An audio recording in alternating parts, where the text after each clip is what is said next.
बिस्मिल्लाहिर्रहमानिर्रहीम जी। अच्छा जी, lecture number 1 हम लोग बेसिक डिस्कशन स्टार्ट करते हैं। लॉ में से हम पढ़ने क्या वाले हैं और फिर हम जंप कर जाएंगे अपने रेलेवेंट एरिया के ऊपर। बेटा देखो, अगर लॉ को हिस्सों में डिवाइड करो, 2 हिस्सों में, तो एक आपका क्रिमिनल लॉ है, एक आपका सिविल लॉ है।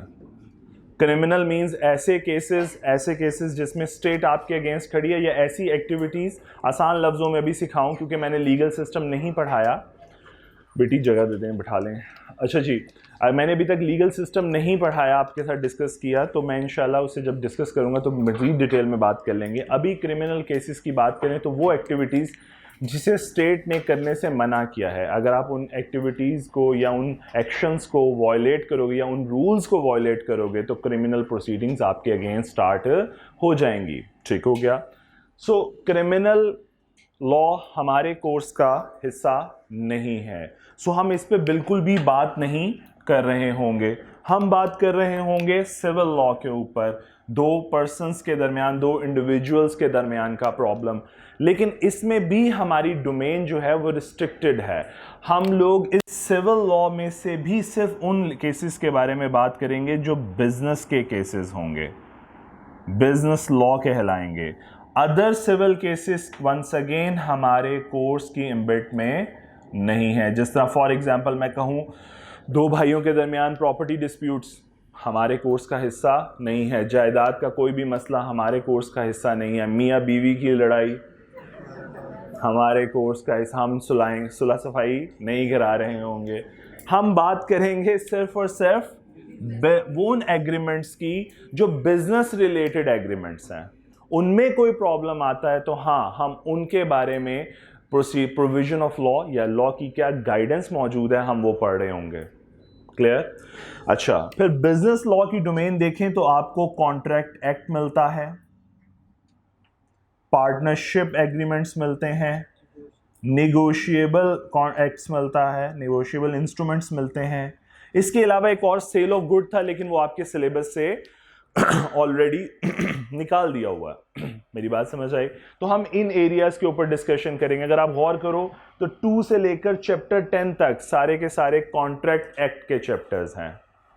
फिर इसी तरह मैं जब बात करता हूँ इस तरह, तो मैं आईकैप की स्टडी टेक्स्ट की बात करता हूँ, क्योंकि हमने कहा हम स्टैंडर्ड बुक फॉलो करेंगे, लेकिन मुझे कोई एतराज़ नहीं रहेगा अगर आप में से कोई और किसी और बुक को फॉलो करना चाहेगा। ठीक है, अगर आसिफ साहब की बुक को फॉलो करना चाहेंगे या कोई और ऑथर की बुक को, मुझे कोई एतराज़ नहीं है।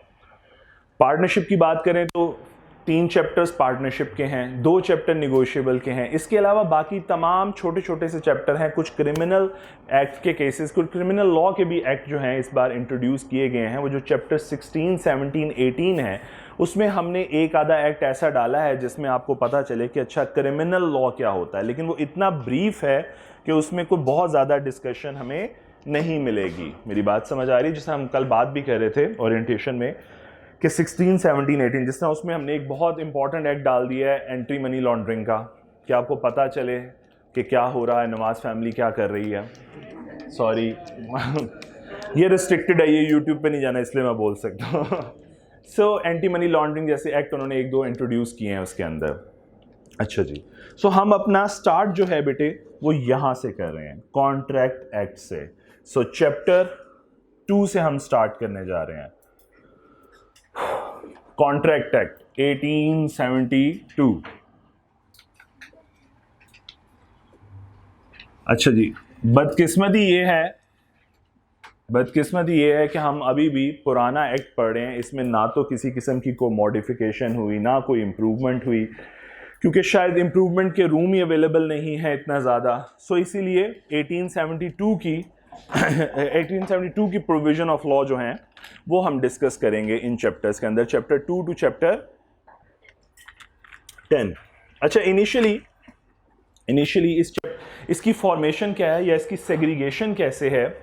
शुरू के कुछ चैप्टर्स हम सिर्फ और सिर्फ एसेंशियल डिस्कस कर रहे होंगे कि अच्छा कॉन्ट्रैक्ट कंप्लीट, जिसे आप कॉन्ट्रैक्ट का नाम दे रहे हो, इसके कुछ बेसिक एसेंशियल्स हैं, कुछ बेसिक कंपोनेंट्स हैं, हम सिर्फ उन पे डिस्कशन कर रहे होंगे। कुछ चैप्टर गुजर जाएंगे उसी इसेंशियल को मुकम्मल करते करते, यानी इस पोजीशन पे पहुंचते हुए या इस स्टेज पे पहुंचते हुए कि ये कॉन्ट्रैक्ट बन गया या एग्जीक्यूट हो गया। मेरी बात समझ आ रही है? सो कॉन्ट्रैक्ट एक अल्टीमेट स्टेज है, वहां तक पहुंचने के लिए भी कुछ बेसिक रिक्वायरमेंट्स या बेसिक एलिमेंट्स के बारे में हम पढ़ रहे होंगे। तो कुछ इनिशियल चैप्टर्स तो खाली उन एलिमेंट्स को कवर करेंगे, फिर जब एक दफ़ा हम उस स्टेज पे पहुंच जाएंगे कि हाँ भाई कॉन्ट्रैक्ट समझ आ गया, कॉन्ट्रैक्ट के कौन कौन से बेसिक एलिमेंट्स हैं, उसके बाद हम बात करेंगे अगर पाकिस्तानी होने के नाते आप कॉन्ट्रैक्ट तोड़ दें तो क्या होगा, ब्रीच कर दें तो क्या होगा, फिर अगर ब्रीच करेंगे तो अच्छा डैमेजेस क्या होंगे, उन पे बात कर रहे होंगे। मेरी बात समझ आ रही है? सो इनिशियल होगा बेसिक एलिमेंट्स। तो ज़रा बात करते हैं, हमने कॉन्ट्रैक्ट को पढ़ना है तो कॉन्ट्रैक्ट है क्या। अभी सिर्फ प्लीज़ मेरे साथ बोर्ड पे ही रहिए, उसके बाद आप लोग एक ही दफ़ा मूव करेंगे और फिर रीडिंग कर लेंगे हम, ठीक है? लो जी, हम इधर ही डिस्कशन कर लेते हैं। कॉन्ट्रैक्ट क्या है जी? इस स्टेज तक पहुंचने के लिए सबसे पहले हमें कुछ चीज़ें समझनी पड़ेंगी। सपोज ये मेरे दो पर्सन्स हैं, मिस्टर ए और मिस्टर, ये बेचारे यही रहेंगे आखिर तक, ठीक है, बड़े भी नहीं होंगे और कॉन्ट्रैक्ट भी एक ही किस्म का होता रहेगा। अच्छा हमें सबसे पहले ये समझना चाहिए, कॉन्ट्रैक्ट तो मैंने कहा जिस तरह लास्ट स्टेज है, पहले ये समझो कि कॉन्ट्रैक्ट के बेसिक एलिमेंट क्या है। तो बेसिक एलिमेंट में सबसे इंपॉर्टेंट एलिमेंट है कि कोई ऑफर तो होनी चाहिए किसी एक पार्टी की साइड से, कोई ऑफर तो करे, कोई प्रपोजल तो दे, ठीक है? ठीक है, रिश्ता तो तभी होगा ना, एक तरफ से कुछ जाए तो सही ना पहले। हाँ जी जी जी, बिल्कुल बिल्कुल, अब वापस आ जाए। अच्छा, तो एक तरफ से कोई ऑफर तो, कोई पार्टी ऑफर तो करे। सो इसका मतलब अगर कोई ऑफर करना चाह रहा है सपोज, तो ऑफर होगी क्या? ऑफर दो ही चीजें हो सकती हैं, टू डू समथिंग और नॉट टू डू समथिंग। मैं दो वर्ड्स लिखे, टू डू समथिंग, सॉरी मेरी राइटिंग काफी गंदी है इस हवाले से, thank you for acknowledgement. To do something और नॉट टू डू समथिंग, यानी कि एक पर्सन ऑफर क्या है इनफैक्ट लॉ की नजर में, कि मैं आपके लिए कुछ करना चाहता हूं या किसी काम से रुक जाना चाहता हूं। Suppose I want to sell you my bike, teacher bike suppose, और सपोज ऐसा भी तो कॉन्ट्रैक्ट हो सकता है जिस तरह सेलिब्रिटीज अक्सर कॉन्ट्रैक्ट करती हैं अपने प्रोडक्शन हाउसेस के साथ कि हम आपके साथ एफिलिएट होंगे या हम आपके साथ रिटेनरशिप पे आएंगे, लेकिन हम किसी और प्रोडक्शन हाउस के साथ काम नहीं करेंगे। ये रीज़न है आपको कुछ अजीबोगरीब से चेहरे एक ही चैनल पे नज़र आते हैं, कभी किसी दूसरे हम टीवी वाले दूसरे किसी चैनल के ऊपर नज़र नहीं आएंगे। रीज़न, उन्होंने प्रॉमिस किया हुआ, उन्होंने ऑफर की हुई है उस प्रोडक्शन हाउस को कि जितनी देर हम आपके साथ एसोसिएटेड रहेंगे हम किसी और के साथ एसोसिएट नहीं होंगे। सो ऑफर दो ही चीज़ें हैं, या तो you want to do something for the other person or you want to restrict yourself from doing anything. So दोनों ही ऑफर हो सकती है। और मकसद क्या है, अचीव क्या करना चाहते हो? हाँ, रिश्ता बेच के क्या अचीव करना चाहते हो? शादी कॉन्ट्रैक्ट, वो ऊपर चले गया, पीछे हो बेसिक एलिमेंट कि उधर से आ जाए कि हमें आपका बांदर पसंद आ गया, ऐसा ही है। अच्छा, फिर उनके क्राइटेरिया हैं उस बांदर को पसंद करने के, दादी नानी पुप्पी चाची सारे एक पहले अपने अपने उन्होंने नुक्स निकालने हैं, और फिर वो ये देखते हैं, अच्छा पसंद तो कभी नहीं आता, नुक्स में ये देखते हैं, हाँ एक्सेप्टेबल नुक्स हैं सारे, हाँ चलो ठीक, इतना दिमाग में नुक्स हो एक्सेप्ट हो जाता है। चलो, टू डू समथिंग और नॉट टू डू समथिंग, ठीक है। तो इसका मतलब है अगर ए कहता है जी मैं आपको अपनी बाइक ऑफर करना चाहता हूं, अच्छा मेरी एरो की डायरेक्शन आपको गाइड करेगी कि कौन दूसरे पर्सन के लिए क्या परफॉर्म कर रहा है, ठीक है। Suppose A want to sell bike means A want to do something for mister B, right. तो मिस्टर बी अल्टीमेटली क्या करेगा, एक्सेप्टेंस देने के लिए कर रहा है। देखो ये अपनी बाइक क्यों दे रही है, ऑफर क्या क्यों कर रहा है, ताकि अगला बंदा इसे अपनी, ये मार्केट ठीक नहीं है, अगला पर्सन इसे अपनी क्या दे दे, एक्सेप्टेंस दे दे जनाब। ठीक तो ये भी नहीं है।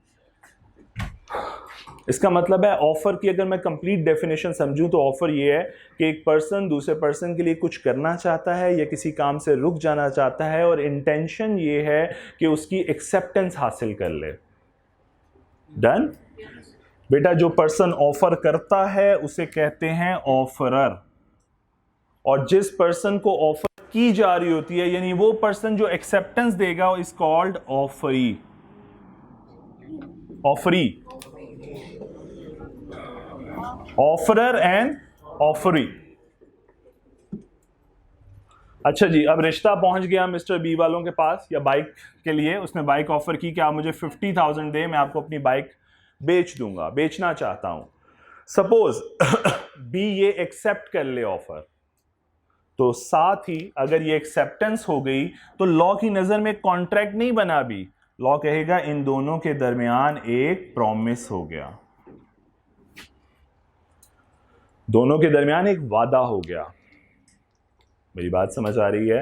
अच्छा, हम डायरेक्ट कॉन्ट्रैक्ट पे क्यों नहीं पहुंच रहे, उसकी एक रीजन बताता हूं। बेटा देखो, जब इनिशियली केसेस डिस्कस हो रहे थे तो इस इतनी बारीकी से डिस्कस हुए, या हर स्टेज को, हर एलिमेंट को इतनी डिटेल में डिस्कस किया गया, या उस पर इंटरप्रिटेशंस दी गई कि वो जो लॉ ने फैसले किए, जो अदालतों ने फैसले किए, वही कानून बन गया आखिर में। मेरी बात समझ आ रही है? हम एक तरीका ये भी पढ़ेंगे कि जो अदालत फैसला कर रही होती है वो भी कानून का हिस्सा बन जाता है। कैसे, वो थोड़ा सा 1-2 दिन गुजरने थे, फिर इंशाल्लाह वो डिस्कस करूंगा। प्रेसिडेंट कहते हैं, बाइंडिंग प्रेसिडेंट, तो उस वक्त बात करेंगे। अभी मुश्किल बातें नहीं कर रहा, अभी आसान बातें करते हैं। सो मैंने कहा ऑफरर वो है जो ऑफर कर रहा है। The person who is making an offer is called offeror, and the person to whom the offer is made is called offeree. If offeree accept that offer it becomes a promise. जो ही promise बनता है इनके नाम change हो जाते हैं जी। Offeror को हम कह देते हैं लॉ की नजर में promiser, and the offeree would be called promisee. Promiser and promisee. अब लॉ कहता है दोनों पार्टीज के लिए, जो ऑफर कर रहा है और जो ऑफर को एक्सेप्ट कर रहा है, दोनों के लिए बेनिफिट मौजूद होना चाहिए कॉन्ट्रैक्ट के अंदर। यानी मैं यूं कहूं, यहां पे एक वर्ड लिख दूं, टू वे बेनिफिट। दोनों पार्टीज के लिए बेनिफिट मौजूद होना चाहिए, ठीक है। अब इसी बेनिफिट का नाम टेक्निकल टर्म अगर दें, जिसना फॉर एग्जांपल देखो, यहां पे देखो, इस बी के लिए क्या बेनिफिट है कॉन्ट्रैक्ट में, चले इस प्रॉमिस में, सॉरी, इस प्रॉमिस में क्या बेनिफिट है, बाइक। और मिस्टर ए के लिए क्या बेनिफिट है, 50,000 रुपीज कैश। सो दोनों के लिए बेनिफिट मौजूद है। अच्छा, एक के लिए मॉनेटरी है, एक के लिए नॉन मॉनेटरी है। इसका मतलब हुआ बेनिफिट मॉनेटरी भी हो सकता है और नॉन मॉनेटरी भी हो सकता है। और अगर हम इधर एग्री कर गए तो बस फिर मैं एक लास्ट वर्ड लिख देता हूं कि इस बेनिफिट का नाम है जी consideration. Consideration means the benefit under the contract. Consideration means the benefits under the contract, and it should be two way. दोनों पार्टीज के लिए होने चाहिए बेनिफिट। किसी एक पार्टी के लिए हुआ और एक के लिए मिसिंग हुआ तो लॉ की नजर में वो कॉन्ट्रैक्ट नहीं, या प्रॉमिस नहीं है। अभी मैं कॉन्ट्रैक्ट तक तो गया ही नहीं, सॉरी, प्रॉमिस नहीं है। कुछ एक्सेप्शंस हैं, एक्सेप्शंस आर देयर, बात करेंगे बाद में कि कब एक साइड वाला भी कॉन्ट्रैक्ट बन जाता है। जिस तरह गिफ्ट डीड होती है, गिफ्ट में क्या होता है, क्या अगला बंदा जो आपको गिफ्ट दे रहा है वो आपसे बदले में कोई बेनिफिट ले रहा होता है? Not at all. आपको एफएससी में पास होने पे पैसे मिलते हैं? नहीं, तो यार जो दिए होते हैं वही वापस आ रहे होते हैं। आपके पेरेंट्स ने लोगों को बांटे होते हैं पास होने पे। नहीं, कभी फैमिली में रिवाज नहीं है? मिलते हैं यार, ऐसे तो ना करो। चलो 1-2 लोग ही देते होंगे, कम देते होंगे, देते हैं इनाम के तौर पे गिफ्ट्स या पैसे। तो क्या उनकी बदले में कोई इंटेंशन होती है? क्या आप उन्हें बदले में कोई बेनिफिट देते हो? आपका सक्सेसफुल होना उनके लिए क्या बेनिफिट है? कल को कमा के आपने उन्हें देना है? नो। सो वो उस तरह के भी एग्रीमेंट्स होते हैं, वो इसलिए उन पर बाद में बात करेंगे। लेकिन अभी हम कंक्लूड कर रहे हैं कि बेनिफिट बोथ साइड्स पे मूव करने चाहिए, दोनों पार्टीज के लिए बेनिफिट होना चाहिए। तो उस बेनिफिट का नाम क्या है? कंसिडरेशन। इसका मतलब यहां तक मैं अगर कंक्लूड करूं, the person who is making an offer is called offeror, the person to whom the offer is made is called offeree. Once an offeree make an acceptance is become a promise, offeror become a promiser and offeree become a promise. And if the promise is backed by या supported by the consideration for both parties. If the promise is supported by the consideration, the benefit for both parties, it will become an agreement. Law की नजर में उन दो parties के दरमियान क्या हो गया? एग्रीमेंट. अभी भी हम कॉन्ट्रैक्ट पे नहीं पहुंचे. अभी भी हम कॉन्ट्रैक्ट तक नहीं पहुंचे और उसकी रीजन मैंने आप लोगों को बता दिया. रीजन ये है कि लॉ ने जब फैसले करने शुरू किए तो इतनी डिटेल, माइन्यूट डिटेल्स में फैसले किए कि वही बाद में लॉ के हिस्से बन गए. So if the consideration is backed by promise, if the promise is backed by consideration, it will become an agreement. अच्छा, अब दो पार्टीज के दरमियान एग्रीमेंट हो जाए और एग्रीमेंट एनफोर्सेबल बाय लॉ भी हो. If the agreement is enforceable by law, तो it will become a contract. Enforceability क्या है बेटा? देखो मैं हमेशा एक बड़ी अजीब सी पैथेटिक सी एग्जांपल देता होता हूँ. सपोज, गुड नेम, नहीं ये बच्चा शरीफ लग रहा है, साथ वाला बच्चा नहीं, वैसे शरीफ सारी हैं वैसे. हुज़ैफा, सपोज मैं हुज़ैफा के साथ एक प्रॉमिस करता हूँ. हुज़ैफा कहता है सर आपको बेहतरीन किस्म की ड्रग इस पाकिस्तान लाहौर में मेरे अलावा कोई नहीं दे सकता. जज्बाती होके फौरन से पहले एडवांस दे देता हूँ. सपोज 3 लाख का एडवांस जनाब पहुंच जानी चाहिए, सपोज जितनी भी पहुंचानी है. अब मुझे एक बात बताइए, ये जो प्रॉमिस, ये जो एक ऑफर की है इसने और मैंने क्या कर लिया है? Accept. It becomes a promise. हो गया. मैं क्या बन गया या ये क्या बन गया? ऑफर. मैं प्रॉमिस हो गया. दोनों के लिए कंसिडरेशन मौजूद है. बिल्कुल. मेरे लिए और इसके लिए, मेरे लिए ज़हनी सुकून और इसके लिए पैसे. सो कंसिडरेशन भी आ गई. इसका मतलब promise backed by consideration, it's an agreement between me and Huzaifa. But is it enforceable by law? अब मैं अगर फॉर एग्जांपल ये पैसे लेके चला जाए और पूड़ियां ना दे, मैं चला जाऊं अदालत में केस करने, सर इसने मुझसे पैसे लिए 3 लाख, अब ड्रग्स नहीं सप्लाई कर रहा. वो कहेंगे उससे तो बाद में सप्लाई करते हैं, तू जरा 1 मिनट चला अंदर तो चक्कर लगा. मेरी बात समझ आ रही है? समझाना ये चाह रहा हूं कि क्या, जी बेटे, प्रॉमिस और कंसिडरेशन में फर्क क्या है? It's a stages, it's 2 elements actually. Promise ये एक स्टेज है, ये देखो यहाँ पे एक स्टेज है और एक स्टेज है. मैं कॉन्ट्रैक्ट तक पहुंचने के लिए 3 स्टेजेस का सहारा ले रहा लॉ. कंसिडरेशन है एक्चुअली द बेनिफिट. प्रॉमिस तो सिर्फ एक वादा है. प्रॉमिस तो एक वादा है. I want to do something for you and in return you want to do something for me. It's a promise. तो देखो, लेकिन स्टेज तो 2 कर रहे हैं ना. मैं इसे सेग्रीगेट, यही तो सेग्रीगेट कर रहा हूं कि एक वादा है और फिर उस वादे के साथ जुड़े बेनिफिट्स हैं. ठीक है. हाँ, आप कह सकते हो कि इंटरलिंक हो रही हैं आपस में चीजें, लेकिन इनफैक्ट लॉ उसे ब्रेक करने की कोशिश कर रहा है कि एक वादा हो गया यहां तक, अच्छा वादे के साथ कुछ बेनिफिट एसोसिएटेड है. अच्छा जी, तो अब इसका मतलब ये हुआ कि मेरे और हुज़ैफा के दरमियान होने वाला जो एक प्रॉमिस था, जो एग्रीमेंट तो कहला सकता है बट कॉन्ट्रैक्ट नहीं है. क्यों? क्योंकि इन्फोर्सेबल बाय लॉ नहीं है. यहां तक समझ आई बात? अच्छा, इन्फोर्सेबिलिटी का मतलब ये हुआ कि हम चाहते हैं कि कॉन्ट्रैक्ट में जो 2 पार्टीज हों, कॉन्ट्रैक्ट में जो 2 पार्टीज हों उनके दरमियान लीगल रिलेशनशिप क्रिएट हो जाए, या मैं यूं कहूं कि दोनों के दरमियान लीगल ऑब्लिगेशन क्रिएट हो जाए. लीगल रिलेशनशिप कह लें या लीगल ऑब्लिगेशन कह लें. मैं चलें दोनों वर्ड लिख देता हूं. रिलेशनशिप क्या मतलब है? लीगल रिलेशनशिप मतलब देखो, ऐसा agreement which is enforceable by law, it's become a contract. इसका मतलब है कॉन्ट्रैक्ट वो स्टेज आ गई जब 2 पार्टीज के दरमियान जो 2 वादा हुआ था वो अब इन्फोर्सेबल बाय लॉ है. यानी एक पार्टी अपना वादा पूरा नहीं करेगी तो दूसरी पार्टी कोर्ट के पास जा सकती है, केस फाइल कर सकती है, सूट फाइल कर सकती है. देखो फॉर एग्जांपल, जरा यूं समझो पहले. सपोज यही जो हुज़ैफा और मेरे दरमियान, हुज़ैफा और मेरे दरमियान जो कॉन्ट्रैक्ट हुआ, इसके दरमियान मैंने भी कुछ करना था, कुछ अपनी ऑब्लिगेशन परफॉर्म करनी थी, कुछ हुज़ैफा ने भी परफॉर्म करनी थी. पैसे देना, अमाउंट ट्रांसफर करना मेरी ऑब्लिगेशन थी, तो हुजैफा का क्या हुआ? राइट। और जो हुजैफा की ऑब्लिगेशन थी कि उसने मुझे वो प्रोडक्ट डिलीवर करनी थी, वो उसकी क्या ऑब्लिगेशन और मेरा? तो इसका मतलब अगर एक पार्टी दोनों में से भी अगर अपनी ऑब्लिगेशन परफॉर्म नहीं करती तो दूसरे का राइट डैमेज हो जाता। और जब किसी का राइट सेल्फ होगा, डैमेज होगा, तो उसके पास राइट है कि वो कोर्ट के पास चला जाएगा अपने उस राइट को एक्सरसाइज करने के लिए। बात समझ आ रही है?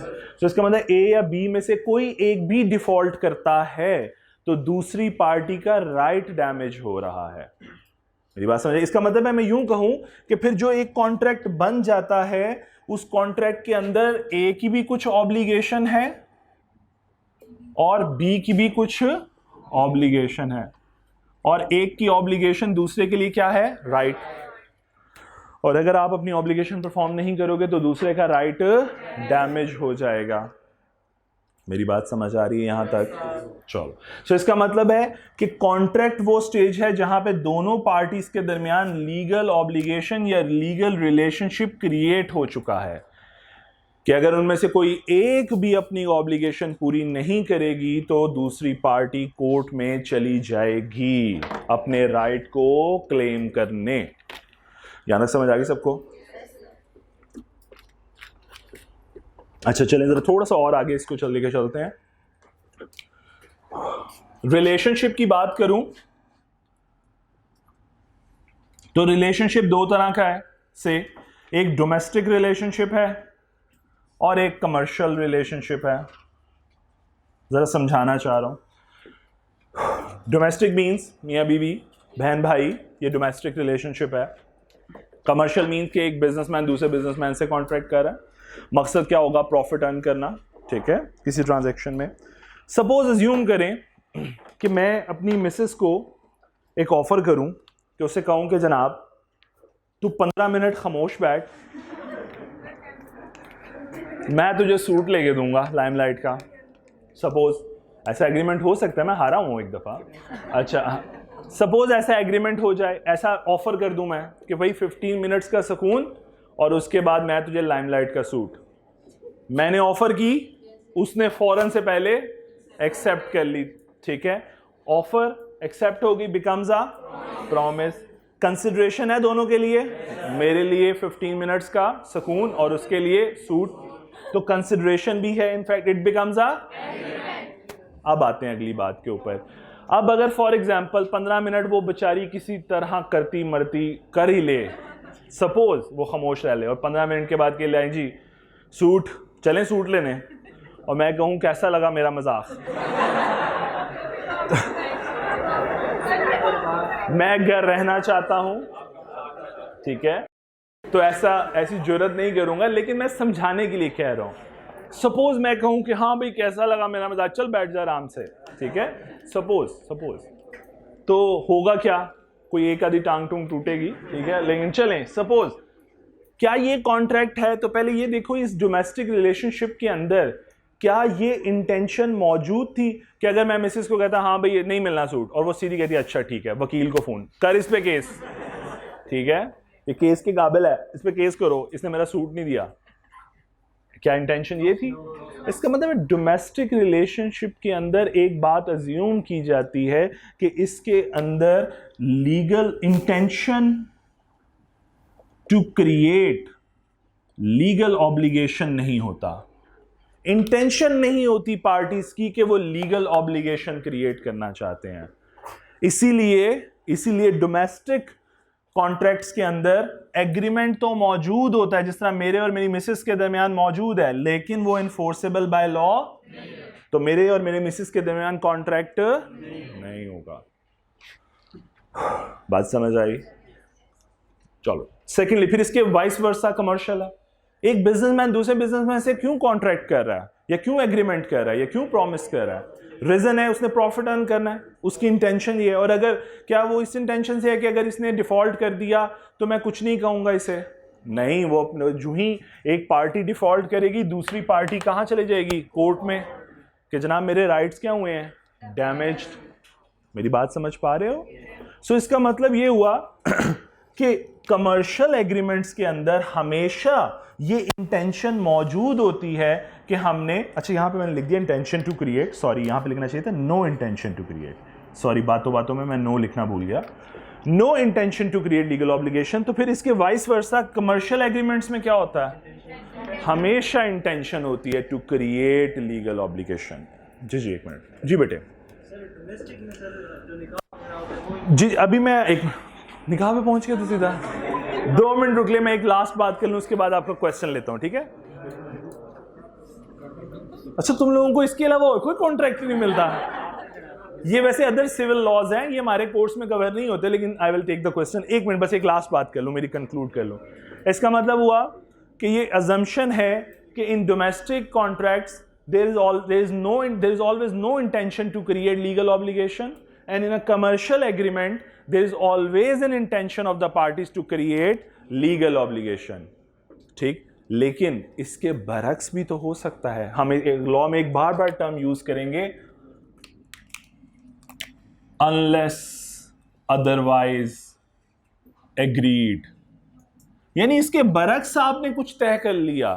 बेटा क्या दो भाइयों के दरमियान प्रॉपर्टी की सेल परचेज नहीं होती? क्या वो एक वैलिड कॉन्ट्रैक्ट नहीं होता?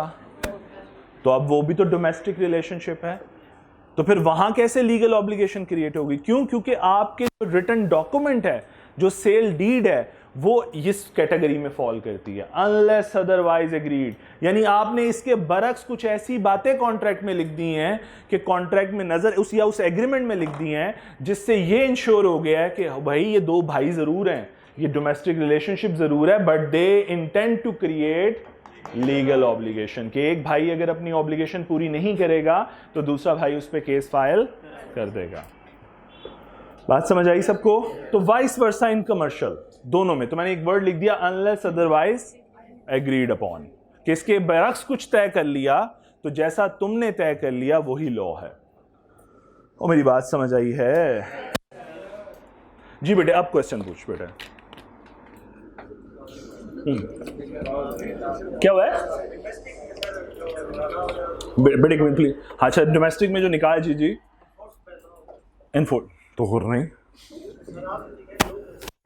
No intention to unless otherwise agreed लिख दिया ना। मैंने इसलिए रोका था उस वक्त, मैंने इसलिए पूछा था कि 2 मिनट रुक जाओ, मैं अपनी लास्ट बात कंक्लूड कर दूं। ठीक है, क्लियर हो गया? फिर इसका मतलब है चलो अच्छा जी यहां तक क्लियर है सबको? इसका मतलब है अब आप यहां तक पहुंच गए कि अगर मैं यूं कहूं कि what is meant by contract, तो आप कहोगे any agreement, every agreement which is enforceable by law is contract. What is meant by agreement? A promise backed by consideration will become an agreement. What is actually promise? If an offer is accepted by the offeree, it will become a promise. Who is an offer? Who wants to do something or not to do something for the intention या for taking the assent of the other person या for taking the acceptance of the other person. बात समझ आ रही है? तो मैंने reverse order में पढ़ानी। जी बेटे को क्वेश्चन था यहाँ पे। जी बेटे उदाहरण ठीक है, दोबारा बोलिए, दोबारा कौन सा कॉन्ट्रैक्ट? एक डेट का कॉन्ट्रैक्ट है, सपोज मैंने बैंक से पैसे लिए हुए हैं जी, चले मैंने किसी इससे पैसे लिए हुजैफा से, चले ठीक है जी, तो उसमें प्रॉमिस तो है लेकिन कंसीडरेशन नहीं है कि आपका फायदा हुजैफा का फायदा नहीं। ऐसा कैसे होगा? ये वैसे कौन सा फर्जी कॉन्ट्रैक्ट? मतलब फॉर एग्जांपल मैंने हुजैफा से लोन ले लिया है, ठीक है, और बदले में पूरे पैसे ही वापस करने हैं सपोज, तो ग्रेशियस लोन जिसे कहते हैं, सखावत के तौर पे दिया है हेल्प के लिए और वापस कर दूंगा, ठीक है, ऐसे करना चाह रहे हो कुछ? तो जी आप बताइए आप क्या कहना है? बिल्कुल, it's a one way consideration, ठीक है। There are exceptions available in the law जिसमें वन वे कंसिडरेशन के साथ भी अगर बाकी एलिमेंट्स पूरे हो जाएं तो कॉन्ट्रैक्ट एनफोर्सेबल बाय लॉ होगा, लेकिन वो चैप्टर में जाके पढ़ेंगे, कंसिडरेशन के चैप्टर में। आपकी बात बिल्कुल ठीक है, ठीक है, लेकिन देयर आर एक्सेप्शंस, वो एक्सेप्शनल केस है, ठीक हो गया? जैसा मैंने गिफ्ट की एग्जांपल दी थी, उसमें भी तो वन वे कंसिडरेशन थी, ठीक है जी। जी कोई और क्वेश्चन या पढ़े फिर अब स्टडी करें? चले जी जरा रीड आउट करते हैं, फिर मेरे लिए कोई रीड आउट करे प्लीज। जी बेटे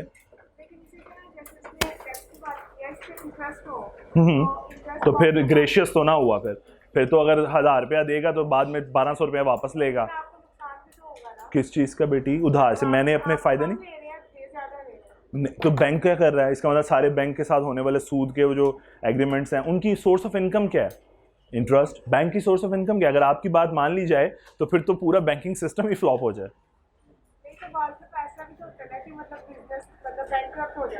ठीक है, bankruptcy is one another thing जिसमें आप कहते हो ये मेरे हाथ खड़े हैं जनाब, मेरे पास कुछ नहीं है, खुदा का वास्ता मुझे माफ़ कर दो।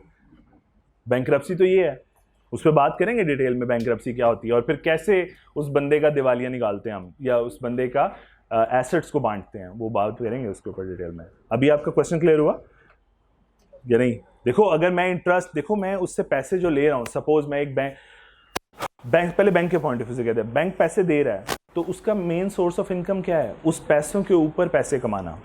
उसका मॉडल ही बहुत बुरा है ना, बेशक हमारे इस्लामिक सिस्टम के अगेंस्ट है, लेकिन मॉडल तो उनका यही है ना, बिजनेस मॉडल, कि they want to earn interest. उनकी कभी फाइनेंशियल स्टेटमेंट उठा के देखो तो सबसे पहले लिखा होता है इंटरेस्ट अर्न। जहाँ पे आप सेल लिखते हो ना, वहाँ पे सबसे पहले वो लिखते हैं इंटरेस्ट अर्न, सेल्स। ठीक, अब उनका मॉडल तो क्लियर हो गया, उनके लिए कंसिडरेशन है इंटरेस्ट। अब मेरी तरफ आओ, मुझे 10,000 कोई नहीं दे रहा, मैं मांग के थक गया हूँ तुम लोगों से, किसी का कोई मसला, किसी का कोई मसला, लेकिन बैंक दे रहा है। मेरा बेनिफिट, मैंने 10,000 से कोई काम करना होगा सपोज, तो मुझे भी तो बेनिफिट है उस पैसों में, तो मैं एग्री कर जाऊंगा तुम्हारी टर्म्स पे कि हाँ ठीक है 10,000 दे दो, 12,000 ले लेना। ठीक है, चलो। सो कंसिडरेशन तो है दोनों के लिए, दोनों के लिए है। चलें जी प्लीज, इंट्रोडक्शन टू कॉन्ट्रैक्ट। जी बेटे पढ़ते हैं। Extent and commencement. The law governing contracts between person is the Contract Act 1872. जी 1872 का कॉन्ट्रैक्ट है, It extends to the whole of Pakistan पूरे पाकिस्तान पे एप्लीकेबल है and is applicable since the 1st day of September 1872. जी। और मेरी एक बात बता दूं, इस तरह की लाइंस याद बस इग्नोर मारनी है, ठीक है। अब चीज़ें, अच्छा एक तो ये कि आपके पास 1 महीना है या 2 महीने, ये इफेक्टिव 1 महीना स्टडी का और 1 महीना उसके बाद। सो इनफैक्ट स्मार्ट स्टडी आपने करनी है, ठीक है। गधे नहीं बनना कि ठीक है यार, जो हार्ड वर्किंग अगर बात करो ना तो सबसे ज़्यादा इस प्लानट के ऊपर ना मेरा खोता वजन उठाता होगा, ठीक है, और 2 वक्त की रोटी भी नहीं देता मालिक। The point is hard work की ज़रूरत नहीं है, स्मार्ट वर्क करना है आपको। आहिस्ता आहिस्ता कुछ मैं हेल्प करूंगा रियलाइज़ करवाने में कि यहाँ से पेपर आ सकता है कि नहीं आ सकता, और कभी आएगा भी नहीं सपोज। और समटाइम्स आहिस्ता आहिस्ता आपको 1 महीने के बाद खुद रियलाइज़ हो जाएगा ये एरिया दोबारा पढ़ने वाले नहीं है। मेरी बात समझ आ रही है? कुछ हैं बहुत लिमिटेड एरिया जिनको दोबारा देखने की भी ज़रूरत नहीं है। चलो जी please. Proposal. When one person signifies to another his willingness to do or to abstain from doing anything, To do something or not to do something. with a view to obtaining the assent With the view of obtaining the assent means दूसरे की रजामंदी हासिल करनी है, to such act or abstinence, he is called to make a proposal. तो इसका मतलब उसने प्रपोजल किया। अच्छा आप बेशक ये लाइन काट दें, टू सच एक्ट और एब्सटेंस, ये काट दें, बस आप इसको यूं ही कर लें इस जुमले को। With a view to obtaining the assent of the other, किसी दूसरे की रजामंदी हासिल करनी है, it is said to be the, he said to make a proposal. तो ये शॉर्ट लाइन में कटवा दिया करूंगा जिनका कोई मकसद नहीं है और ना दोबारा आपने कभी रिफ्रेश करते हुए उसे यूज करना है, ठीक है। Proposal is also called an offer. Proposal को ही आप ऑफर भी कहते हैं। जल्दी से एग्जाम्पल 1 पढ़िए। A reoffer. नहीं सब पढ़ें। अच्छा एग्जाम्पल्स आप खुद पढ़ा करेंगे ताकि अपने पीपे जो लेके घूम रहे हैं तो उनके ऊपर इतना बोझ लेके घूमते रहते हैं, इसे चलाया भी करें।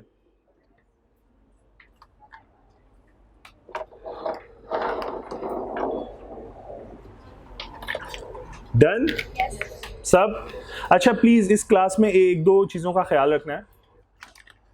पहली चीज़ कि किसी ने एग्जाम्पल पढ़ी और सपोज यहाँ पे जितने भी स्टूडेंट्स बैठे हैं इनमें से कोई एक स्टूडेंट फील करता है कि उसे समझ नहीं आई, उसको इंटरप्रिटेशन में इशू है, तो प्लीज़ सब बच्चे यहाँ पे ना, मैं अगर सेल्फिश बात करूँ तो सब पैसे देके बैठे हो और सीखने के लिए बैठे हुए हो, ठीक है।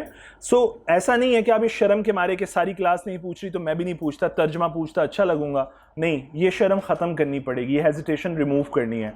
अगर किसी एक को भी एग्जाम्पल समझ नहीं आती, सपोज आगे चल के 4-4, 5-5 एग्जाम्पल हैं, एक भी एग्जाम्पल समझ नहीं आती तो आप बिला झिझक पूछेंगे कि वो एग्जाम्पल का सर तर्जमा समझ नहीं आया। Is that clear? चलो, और दूसरा जब मैं होमवर्क चेक कर रहा हूँ तो मैं सबके स्टडी नोट्स या सबकी होमवर्क बुक जो है वो पढ़ रहा हूँ, उसमें भी ह्यूमिलेशन क्रिएट नहीं करनी कि ये क्या लिखा है। नो, हम सीख रहे होंगे एक दूसरे की गलतियों से। चलो please, promise. When the person to whom the proposal is made signifies his assent to it, the proposal is said to be accepted. यानी जिसको ऑफर की गई है उसने एक्सेप्ट कर ली है। A proposal when accepted become a promise. और जो ही ऑफर एक्सेप्ट होगी it will become a promise. तो डायग्राम भी देखें और एग्जांपल 2 भी देखें जल्दी से।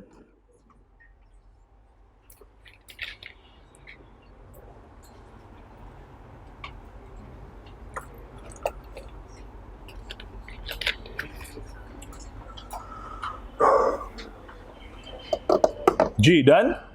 Okay next. Promiser and promisee.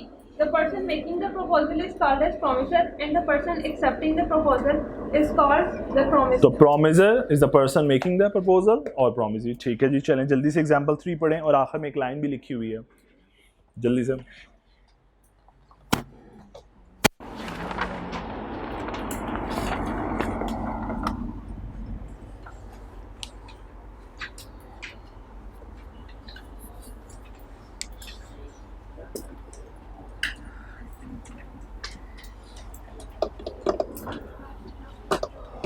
Ji done.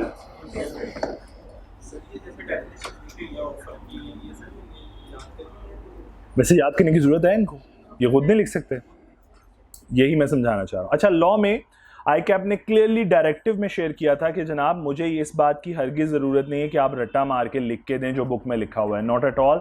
आपने बस ये ख्याल रखना है कि प्रोविज़न ऑफ लॉ की इसेंस डैमेज नहीं होनी चाहिए, उसका मफहूम ख़राब नहीं होना चाहिए, बाकी आप जैसे मर्ज़ी लिखें उसके लिए एक्सेप्टेबल है। ठीक है जी जी। इंग्लिश एग्जाम थी, कोई नहीं, वो मैं चेक होमवर्क चेक करते। अब वैसे इस तरह की चीज़ें आती भी नहीं, डायरेक्ट डेफिनेशन कभी नहीं पूछता, बेसिक डेफिनेशन है ये कभी नहीं पूछेगा, लेकिन अगर आ जाए तो खुद लिखी जा सकती है, कोई बहुत बड़े मसला नहीं है इस इंग्लिश की एक लाइन लिखने में। चलें please. Agreement. Every promise and every set of promises forming the consideration for each other is an agreement. जी, सेट ऑफ प्रोमिसेस या for promise forming the consideration for each other, यानी दोनों के लिए कंसिडरेशन अगर मौजूद हो तो it will become a agreement. जल्दी से डेफिनेशन, वो नीचे डायग्राम देखें और एग्जांपल 4 देखें।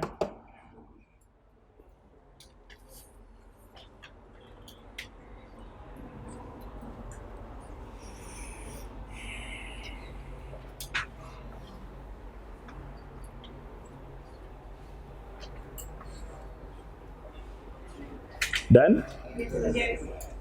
सबने के लिए जी पढ़ ली? चले next. Definition contract. An agreement enforceable by law is called an So agreement which is enforceable by law is become a contract। जल्दी से डायग्राम देख लें, आगे चलते हैं फिर enforceability के ऊपर।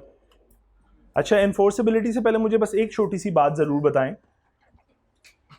कि अगर इसका मतलब है मैं ये कहूँ कि जो भी कॉन्ट्रैक्ट की स्टेज पे पहुंच गया, यानी हर वो एग्रीमेंट कॉन्ट्रैक्ट है जो इनफैक्ट एनफोर्सेबल बाय लॉ है, इसका मतलब है हर कॉन्ट्रैक्ट में एक वैलिड एग्रीमेंट तो मौजूद है कि, लेकिन क्या हर एग्रीमेंट कॉन्ट्रैक्ट हो सकता है?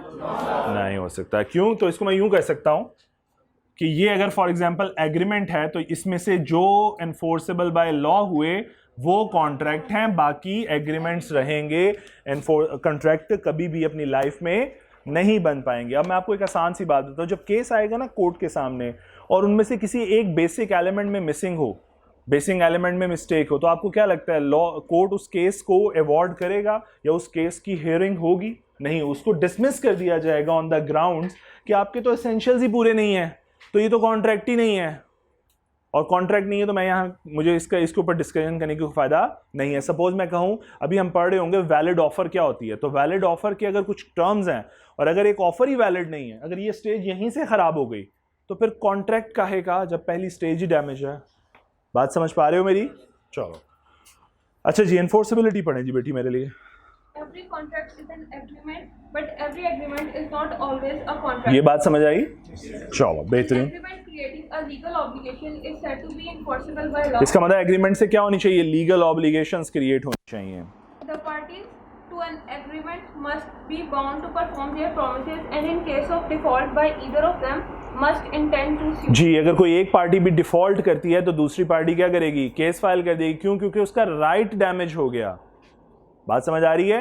ये इसकी ऑब्लिगेशन, इसका राइट है। और एक और छोटी सी बात अब इजाफा कर दूं कि जो पार्टी डिफॉल्ट करती है उसे हम आसान लफ्ज़ों में डिफॉल्टर कहा करेंगे, और जो पार्टी बेचारी मजलूम है जिसके साथ पैड़ी हुई है अंडर द कॉन्ट्रैक्ट, उसे एग्रीव्ड पार्टी कहते हैं। ठीक है, एग्रीव मीन्स मसलूम पार्टी बेचारी। एग्रीव्ड मीन्स मजलूम बेचारी।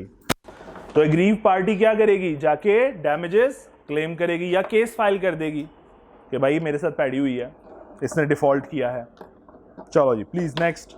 For an agreement to be enforceable by law, there should be a legal obligation instead of social, moral or religious. तो हम इन कैटेगरीज में नहीं घूम रहे होंगे, सोशल रिस्पॉन्सिबिलिटी, मॉरल, ना ना, हम कहेंगे लीगल ऑब्लिगेशन है कि नहीं है, बात खत्म। रिलीजियस भी नहीं, ना, नॉट एट ऑल, नो। अच्छा चलो एग्जाम्पल 5 प्लीज।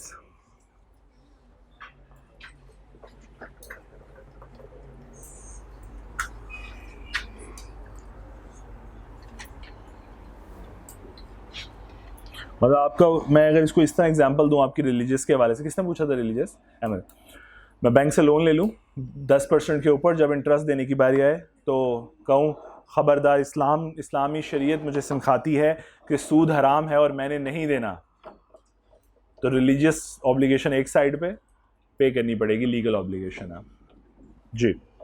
एग्जाम्पल 5 प्लीज, जल्दी से पढ़िए एक दफ़ा।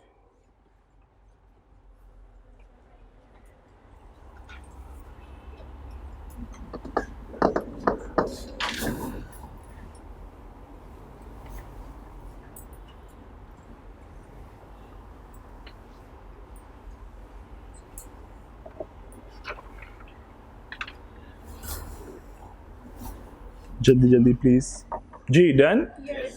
नेक्स्ट बेटी प्लीज।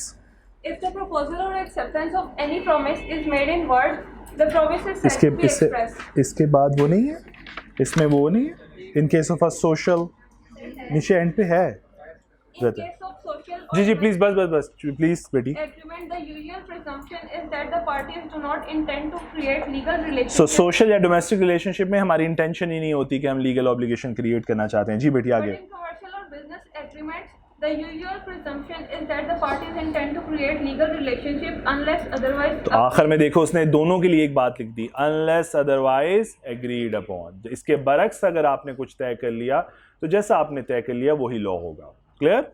चलिए एग्जांपल 6 पढ़िए जरा जल्दी से एक दफा।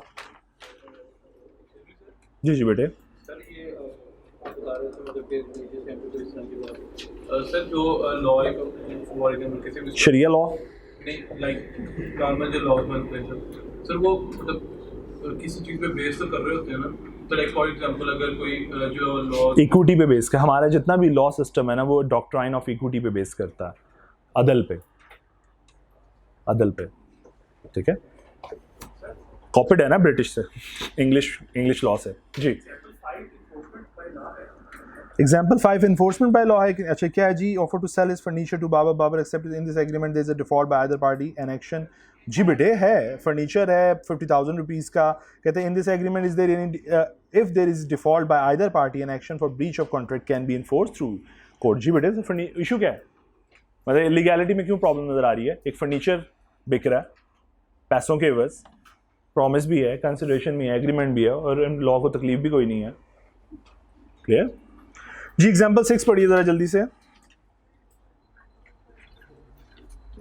अच्छा जी,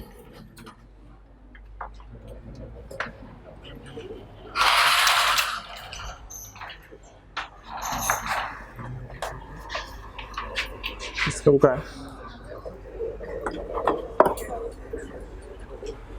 मैं कोशिश करूंगा जी कि आप लोगों के पास वो अवेलेबल रहे। अगली बार नोट्स शायद कोशिश करूंगा पहले दे दूं। ये ऑन हो रहा है जी बेटे, बटन दबा, किधर से बटन दबाना पड़ना, एसी चल रहा है बेटी 16 पे। एग्जाम्पल 1 2 5 आप खुद देखेंगे। अच्छा ऑनलाइन के लिए मैं लीगल ये जो पेपर है, ये जो डॉक्यूमेंट है, ये अपलोड कर दिया करूंगा सिस्टम में। अच्छा जी 1 2 5 आप खुद देखेंगे। 6 जरा प्लीज पढ़िए एक दफा। ओ मदरसे नहीं आए हो आहिस्ता पढ़ो। सब देख पा रहे हो बेटे आखिर में भी? चलो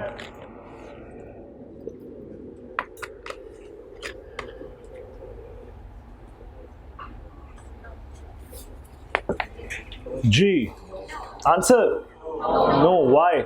कहने को नजर तो ऐसे आ रहा है कि एजेंसी रिलेशनशिप जो है ये तो एक कमर्शियल कॉन्ट्रैक्ट है और कमर्शियल में तो इंटेंशन होती है टू क्रिएट लीगल ऑब्लिगेशन, तो फिर अनलेस अदरवाइज एग्रीड अपॉन। तो ज़रा इसका आंसर देखते हैं। उसने कहा agreement is not a legally binding contract because there was not intention to create legal relationship. Contract का जो केस है वो जिसका भी था बला बला बला, सबके केसेस रेफर होंगे नीचे। मैंने जैसा पहले भी बता दिया कि ये एक्चुअल केसेस हैं जो एक्चुअली कंक्लूड हुए हुए हैं। ठीक है जी, तो लाइक 6 समझ आ गया जी, अनलेस अदरवाइज एग्रीड समझ आ गया। चलो आ जाओ फिर आगे जी बेटे।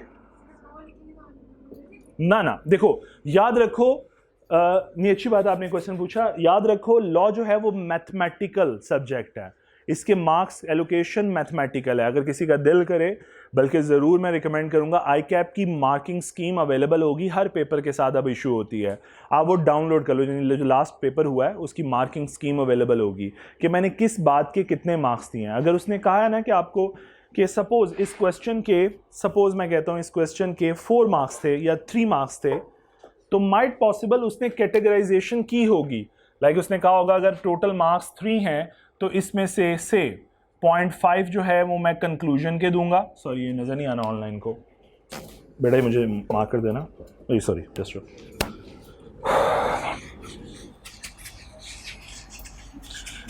एग्जामिनर के पॉइंट में कुछ इस तरह की कैटेगराइजेशन होगी कि मार्क्स अगर 3 हैं तो मैंने इसमें से कंक्लूजन के कितने मार्क्स रखे होंगे, मैंने इंटरप्रिटेशन ऑफ के कितने मार्क्स रखे होंगे, मैंने प्रोविजन ऑफ लॉ के कितने मार्क्स रखे होंगे, लॉ की प्रोविजन लिखने के। ठीक है, तो हो सकता है उसने कैटेगराइजेशन कुछ ऐसे बनाई, 0.5 इसके, 1.5 इसके और 1 इसके, पूरे हो गए 3।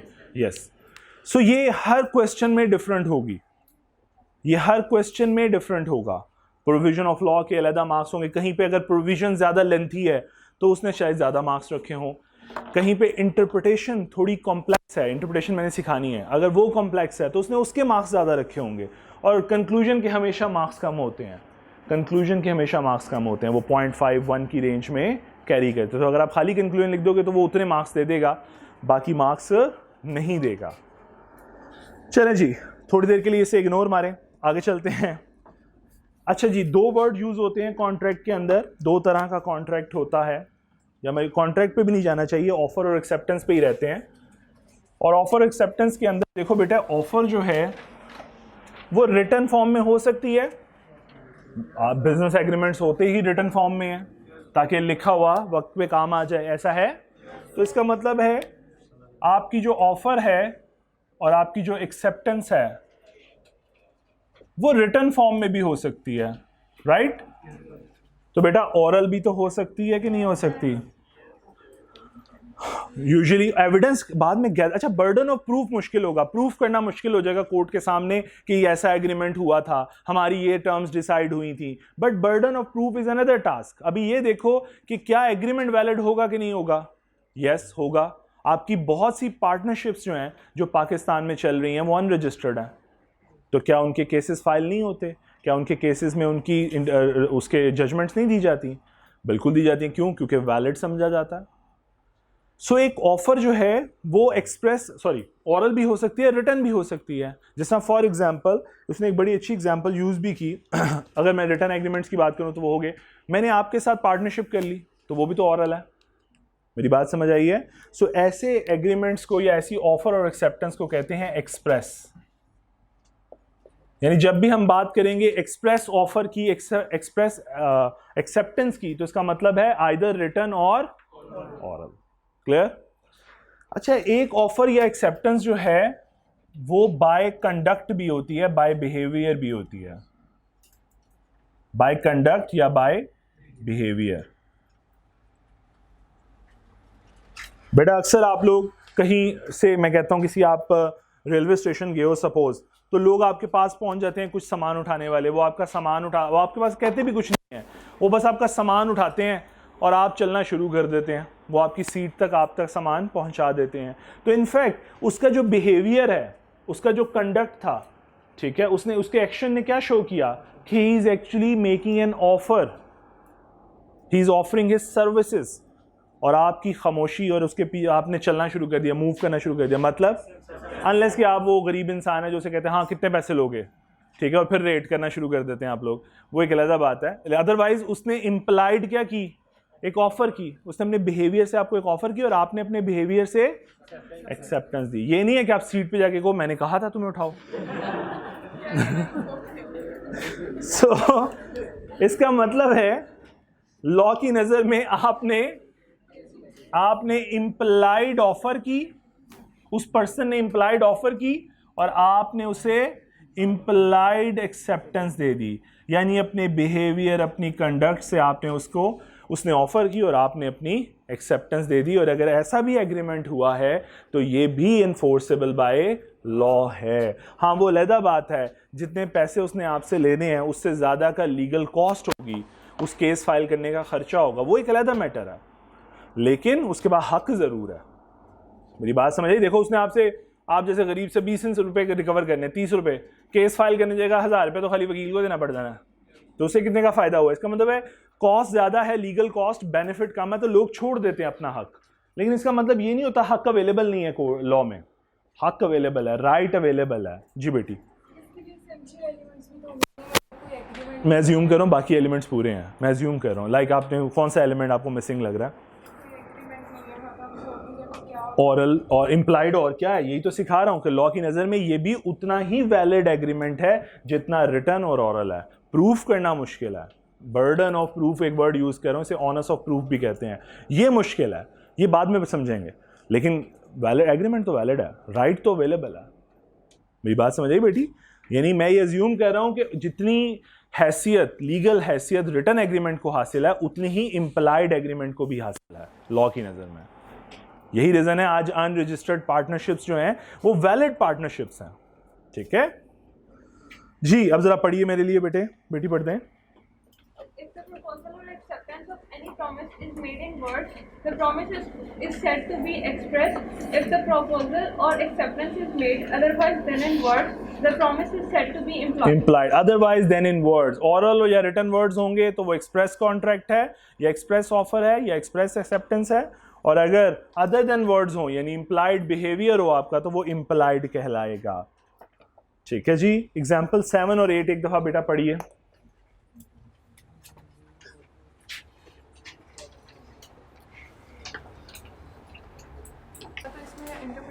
और जो आपने 3 चीजें बताई आंसर, ठीक है, इंटरप्रिटेशन और कंक्लूजन। जी, तो इनके कैसे इसमें जो आएगा? अच्छा, ये 3 स्टेप प्रोसेस जो है ये अभी हमने पढ़ना है, डोंट वरी। मैंने अभी जनरली बात करके आगे चला गया।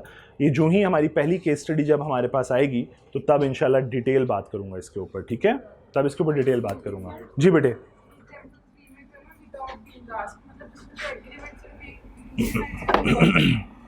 बेटा जो शू पॉलिशर है वो जब आपका जूता पकड़ता है तो इनफैक्ट वो ऑफर कर रहा है अपनी सर्विस या सखावत के तौर पे बैठा आज मैं जूते पॉलिश करूंगा। नहीं, अच्छा, ट्रू, वो ऐसे बदीद लोग मिलेंगे आपको, लेकिन मैं बता रहा हूँ कि इनफैक्ट वो जूता पॉलिश कर रहा है, he is making an offer. वो फ्री में तो बैठा नहीं है कि आज जेफ बेजोस साहब बैठेंगे और जूते पॉलिश करेंगे सड़क के किनारे, नहीं, ऐसा नहीं है।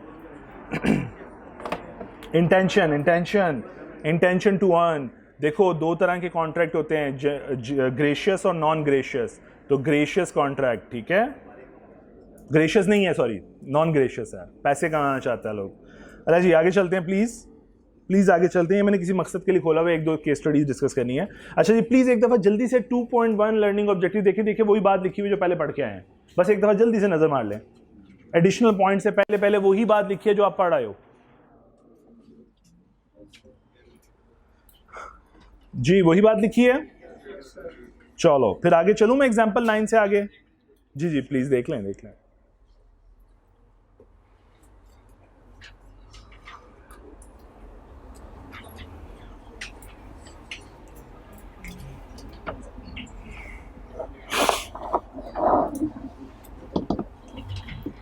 जी डन। एडिशनल पॉइंट्स पे आ रहा हूं जी। ले जी, अब हम अपना बेसिक उस पॉइंट की तरफ आने लगे हैं जहां पे हम ये बात करेंगे कि अच्छा अब जो एलिमेंट्स आपने पढ़ लिए ऑफर का, एक्सेप्टेंस का, इनके बारे में अब एक एक करके इनको डिस्कशन स्टार्ट करेंगे। लाइक हम इस चैप्टर के अंदर अब डिस्कशन स्टार्ट करेंगे about the validity of offer and acceptance. पहला एलिमेंट फिर इसके बाद हम अगले चैप्टर में जाएंगे तो हम कंसिडरेशन की बात करेंगे, फिर उससे अगले चैप्टर में फ्री कंसेंट की बात कर रहे होंगे, ब्ला ब्ला। हम एक एक चैप्टर में एक एलिमेंट पढ़ के जाएंगे। मेरी बात समझ आ रही है? मैंने जिस तरह कहा था कुछ चैप्टर सिर्फ एलिमेंट्स डिस्कशन होगी, कॉन्ट्रैक्ट तक नहीं पहुंचेंगे हम। ठीक है जी, क्लियर? चलो आ जाओ जरा प्लीज। फिर एडिशनल पॉइंट जी बेटी पढ़े पहला पॉइंट। ये बहुत इंपॉर्टेंट बात है, समझ तो आ गई होगी मेरा ख्याल है। चलो, अपने आप को ऑफर नहीं कर सकते। अच्छा जी, अच्छा, ऑफर की जो टर्म्स हैं वो बहुत क्लियर होनी चाहिए, बहुत डेफिनाइट होनी चाहिए। जिस तरह मैं अगर आसान लफ्ज़ समझाऊं तो कई दफ़ा सर्कमस्टेंसेस ऑफ द केस भी आपको सजेस्ट कर रहे होंगे कि क्या ऑफ़र सर्टन है या नहीं है। जिस तरह फॉर एग्जांपल मैं एक ऑयल ट्रेडर के पास जाता हूं और उसके पास मल्टीपल ऑयल्स हैं, से कोकोनट, आलमंड, बहुत से ऑयल्स में वो ट्रेड करता है। से मैं उसे जाके कहता हूँ यार 500 kg ऑयल भिजवा दे। कौन से वाला? क्या टर्म्स क्लियर हैं? क्या टर्म्स डेफिनेट? लेकिन अगर मुझे ये पता है कि वो सिर्फ और सिर्फ कोकोनट ऑयल में ही डील करता है या कुकिंग ऑयल में ही डील करता है और मैं उसे कहता हूँ 500 kg भिजवा दे, अब मैं अगर उसे ऑफर कर रहा हूँ कि I want to buy 500 kg from you, it's mean ये सर्टन है? ये सर्टन है। इसका मतलब है सर्कमस्टेंसेस ऑफ द केस भी हमें कई दफ़ा सजेस्ट कर रहे होंगे कि क्या ऑफर सर्टन है, क्लियर है, टर्म्स डिफाइंड है, एम्बिग्विटी तो नहीं है कोई उसमें। क्लियर? जल्दी से इसके साथ नीचे एक एग्जांपल गिवन है, एग्जांपल नंबर 10। बड़ी ही थकी हुई एग्जांपल है लेकिन एक दफ़ा पढ़ लें। अच्छा, कुछ एग्जांपल गलत हुआ करेंगी लेकिन परेशान नहीं होना। एग्जांपल इस नीयत से बनी हुई है कि एक लर्निंग ऑब्जेक्टिव के ऊपर बनाई गई हैं, सिर्फ एक पॉइंट को समझाने के लिए। उसमें दूसरे तीसरे पॉइंट के साथ कंट्राडिक्शन हो सकती है कभी कभी। जी प्लीज पढ़िए एग्जांपल 10।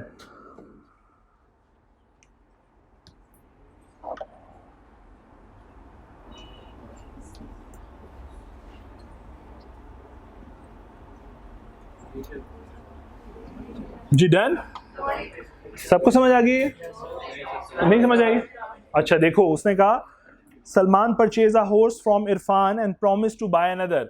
मतलब वादा कर रहा है I want to buy another horse, लेकिन अगर ये पहले वाला मेरा खुशकिस्मत साबित हुआ, यानी मुझे लिए लकी साबित हुआ, तो मैं दूसरा खरीदूंगा। ये कौन सी टर्म्स हैं?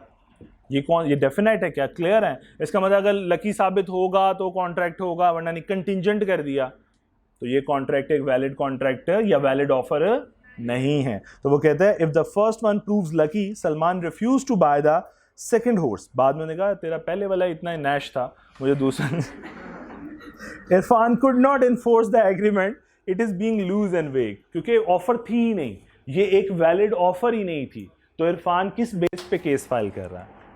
ये बात समझ आई? एक वैलिड ऑफर ही नहीं थी क्योंकि टर्म्स ही क्लियर नहीं थी, टर्म्स ही डेफिनेट नहीं थी।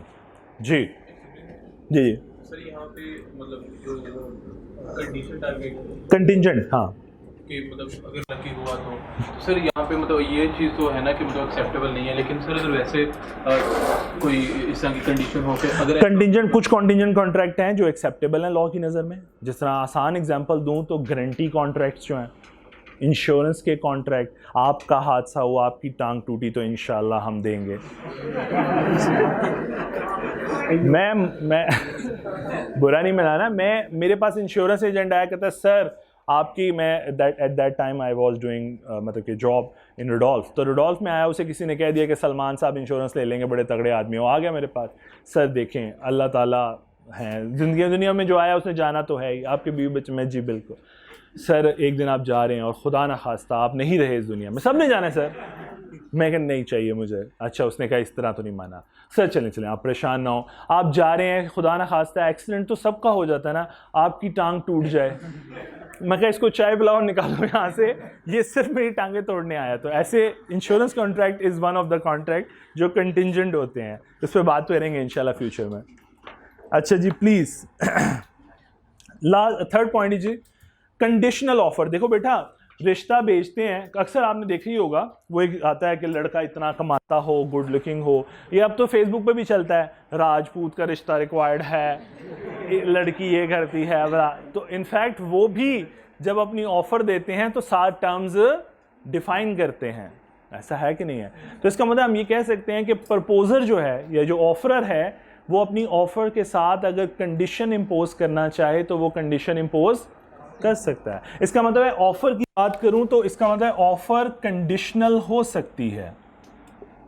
अगर मैं ऑफर के साथ कंडीशन अटैच करना चाहूंगा तो कर सकता हूं कि for example if you want to get admission in college, तो मैं आपको ऑफर करता हूं but you must bring at least say you must take 75% marks in FSE, suppose ये कंडीशन अटैच कर दी मैंने ऑफर के साथ।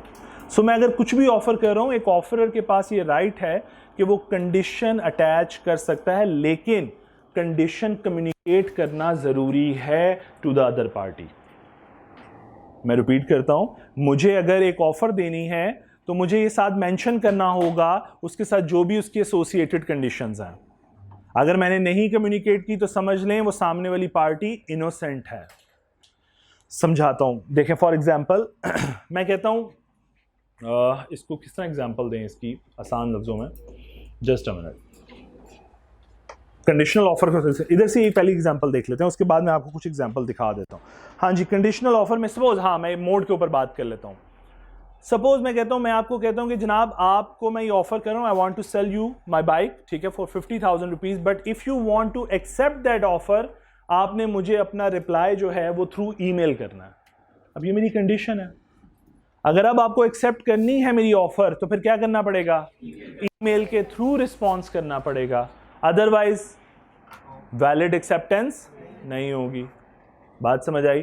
तो मैं कंडीशन किसी भी किस्म की अटैच कर सकता हूँ। वो मोड की कंडीशन हो सकती है, वो मैनर की कंडीशन है, वो टाइमलाइन की कंडीशन हो सकती है। सपोज मैं कह दूं कि if you want to avail my offer तो यू हैव ओनली 10 डेज। जिस तरह ये अक्सर प्रॉपर्टी के कॉन्ट्रैक्ट हो रहे होते हैं कि आपके पास 10 दिन है, आपके पास महीना है, आप पे कर दें बाकी अमाउंट। मेरी बात ये समझ आ रही है? प्रॉपर्टी के कॉन्ट्रैक्ट कैसे हो रहे थे? आप टोकन मनी देते हो और आप कहते हो मैं 1 महीने में बाकी पैसे दे दूंगा। सो अब टाइम बाय करते हो वहाँ से। बात समझ आई? तो इसका मतलब कंडीशंस किसी भी किस्म की अटैच हो सकती हैं। Is that clear? अच्छा जी, अब जरा प्लीज ये पढ़े बेटी, ये प्रोविजन ऑफ लॉ पढ़े। An offer may be subject to conditions. When there are special terms and conditions in an offer, these must be specifically specifically जी जी communicated to other parties. अगर आपकी कोई कंडीशन है तो आप कम्युनिकेट करें, वरना थर्ड पार्टी इनोसेंट होगी। मेरे फॉर एग्जांपल मैंने अगर ये कम्युनिकेट करना भूल गया कि आपने मुझे ईमेल के थ्रू रिप्लाई करना है, तो फिर एक्सेप्टेंस बेशक ईमेल से आए, बेशक टीसीएस से आए, बेशक पोस्ट ऑफिस से आए, मुझे एक्सेप्ट करनी पड़ेगी, बिकॉज वो एक वैलिड एक्सेप्टेंस होगी। Is that clear? अगर मुझे कुछ कंडीशन लगानी है तो मुझे कम्युनिकेट भी करनी है, उसे इल्हाम नहीं होना। Is that clear? अच्छा, इसके ऊपर प्लीज होल्ड कीजिएगा और एक प्रैक्टिस क्वेश्चन है। 9 चलें पहले नहीं 9 नहीं 10 पे आते, 10 और 11 पे। ओके 11 आप खुद देखिएगा, मैं 10 पे आता हूँ जी। ज़रा प्लीज़ 10 एक दफ़ा पढ़िए बहुत ध्यान से। मैं इधर जी 10 पढ़िए, और 2 केसेस हैं उसके नीचे। सबको नज़र आ रही जी बेटे? पीछे सब देख पा रहे हो लास्ट रो में? ओके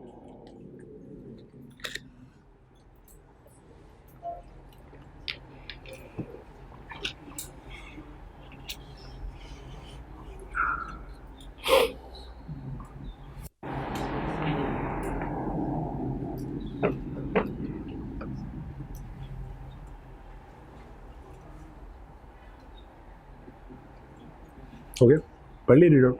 जी रीड आउट के लिए सबने?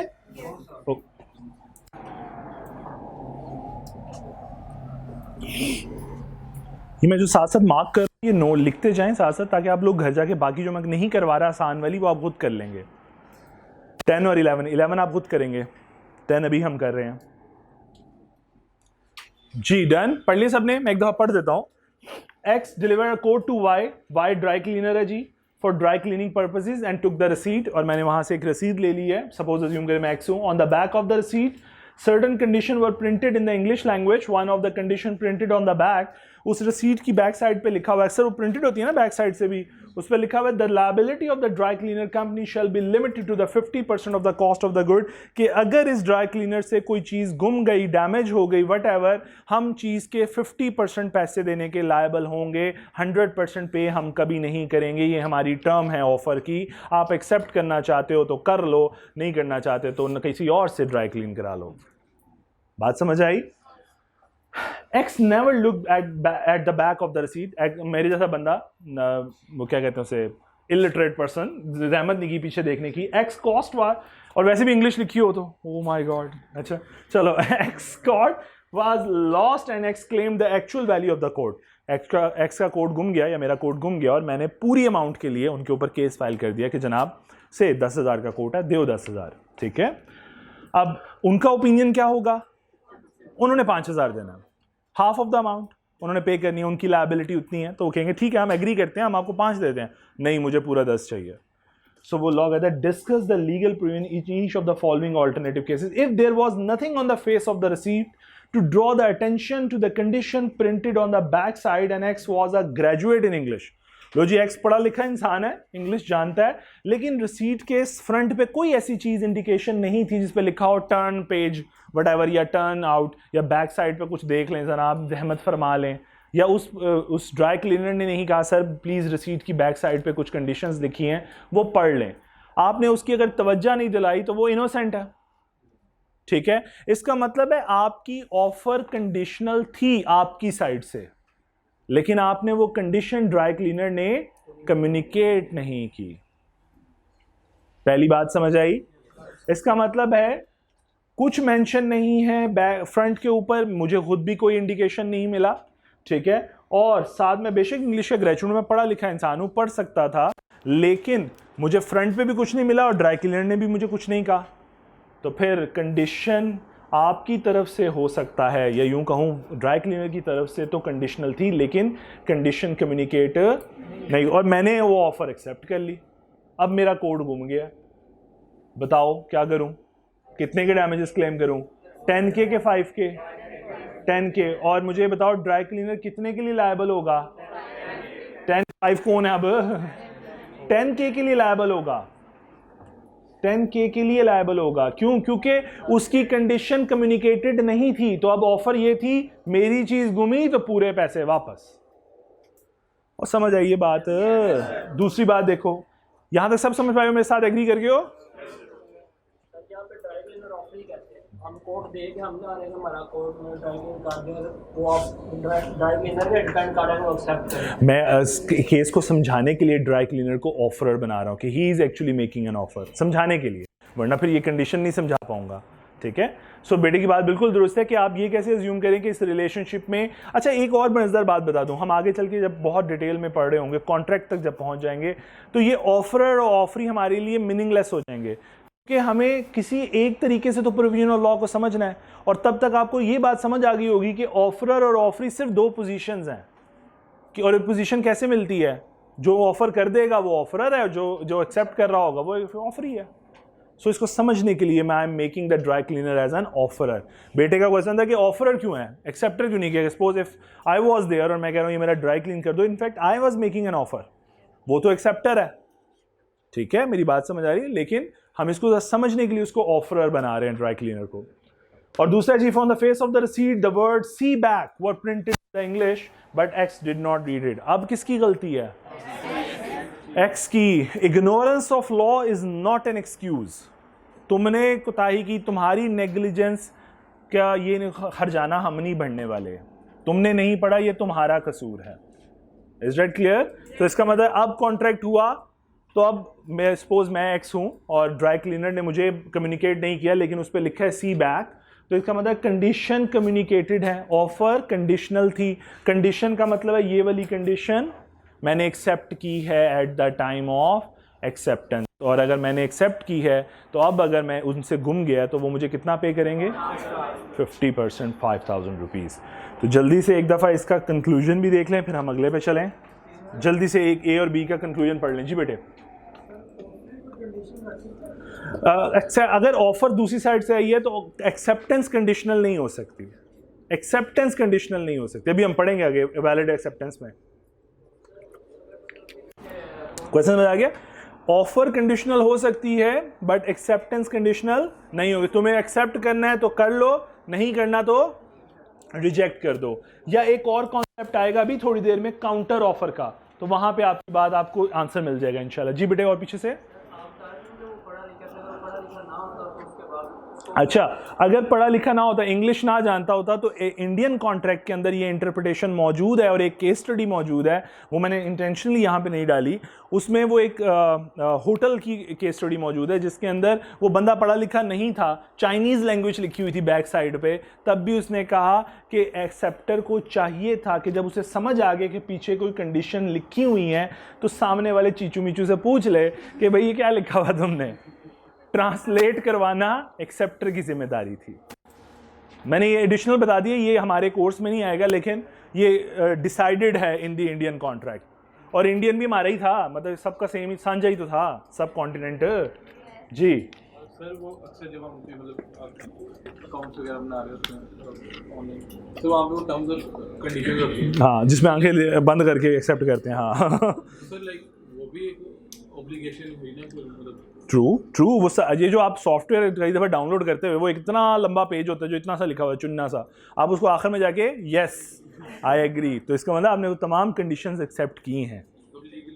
लेस लीगली ही, वैसे क्या लीगली। जी प्लीज़ एग्जाम्पल प्लीज़, अब एक दफ़ा जल्दी, अच्छा अगली बात पढ़ने से पहले आप एक दफ़ा एग्जाम्पल 11 पढ़ लें, फिर अगली बात पढ़ता हूँ जल्दी से। एग्जाम्पल आसान सी एग्जाम्पल है, एग्जाम्पल 11 जल्दी से पढ़ लें, ये वाली नहीं जो आपकी बुक में है, एग्जाम्पल 11 वो पढ़ लें जल्दी से।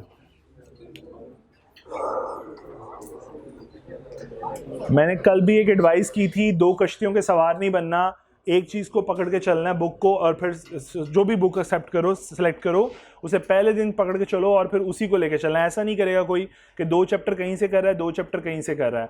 और इन नोट्स को सेपरेट रखने का मकसद ही यही है कि इसको दोबारा पढ़ने की ज़रूरत नहीं पड़ेगी। एक दफ़ा जब आप अपनी अंडरस्टैंडिंग बिल्ड कर लोगे, उसके बाद इनकी दोबारा ज़रूरत पड़ने की नहीं रहेगी। ये सिर्फ अंडरस्टैंडिंग तक आपका सहारा बनेंगी, उसके बाद ख़त्म हो जाएंगी। ठीक है, तो इनको आप सेपरेटली कंपाइल कर लो चैप्टर वाइज, 2-2 पेजेस की होंगी मैक्सिमम हर चैप्टर की, इससे ज़्यादा नहीं होंगी, 2 या 3 पेजेस की।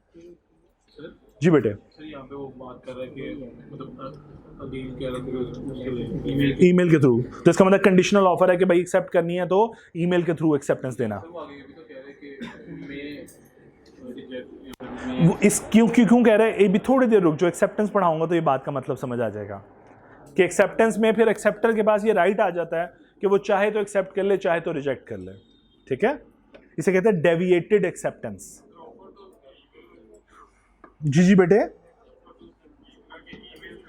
उसने कहा, हाँ बिल्कुल उसने यही कहा था ना, लेकिन मैं कह रहा हूं फिर अगर फॉर एग्जांपल उसने ऑफर की और एक्सेप्टेंस आई है लेटर के थ्रू, अब इसका मतलब ये डेविएशन है, मेरी बात नहीं मानी, लेकिन एक ऑफरर के पास ये राइट रहेगा कि वो इसको एक्सेप्ट करना चाहे तो कर ले। देखो एक बार याद रखना, एक वर्ड मैं हमेशा बोलता रहूंगा, मियाँ बीवी राजी तो क्या करेगा काजी। बायर सेलर एग्री कर गया, ए बी एग्री कर गए, 2 पार्टीज एग्री कर गई, लॉ को कोई तकलीफ नहीं, जिस मर्जी बात पे एग्री कर जाओ। चलो जी प्लीज जल्दी से आते हैं अगली बात पे, इन्विटेशन टू एन ऑफर। बेटा आज बस एक छोटी सी और बात समझो इसके हवाले से, अभी प्लीज केस स्टडी नहीं, इन्विटेशन टू एन ऑफर क्या चीज़ है। देखो हम बार बार एक बात पढ़ रहे हैं, ऑफर ऑफर ऑफर, और फिर उसकी वैलिडिटी पढ़ रहे हैं। इन्विटेशन टू एन ऑफर है कि लॉ सिर्फ ये समझाना चाह रहा है कि समटाइम्स एक पार्टी सिर्फ डिसएमिनेशन ऑफ इंफॉर्मेशन कर रही होती है, वो अपनी चीज़ के बारे में, अपनी प्रोडक्ट के बारे में, अपनी सर्विस के बारे में इंफॉर्मेशन दे रही होती है, ऑफ़र नहीं कर रही होती। आप उसे अज्यूम करते हैं ये ऑफ़र है, हालांकि वो ऑफ़र नहीं होती। इसका मतलब है, अगर मैं आसान एग्जांपल लूँ, जिस तरह डिपार्टमेंटल स्टोर्स हैं आपके जितने भी, इन पे सब पे रैक्स में चीज़ें लगी होती हैं, राइट, उनके साथ प्राइस टैग लगा होता है। इनफैक्ट वो क्या है हमारे लिए, हम तो समझते हैं ये ऑफ़र है, पकड़ी चीज़, काउंटर पे गए और उसे पैसे देने की कोशिश की, उसने कहा सर ये these items are not for cell.